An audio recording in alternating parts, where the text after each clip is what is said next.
welcome to Haldeman Lexus YouTube channel. Today we'll be showing you how to pair your Bluetooth device to the 2018 Lexus NX.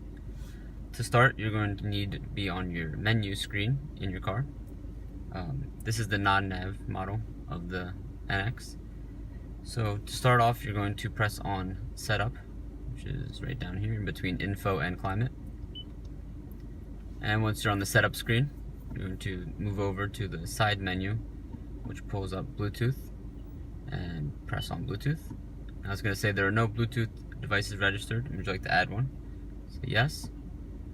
And now it's searching for your device. So now on your phone, you're going to swipe down from the top, press the gear at the top for the settings. This is on a Samsung phone. Press Connections, and then press on Bluetooth. And if it's off, turn on the Bluetooth.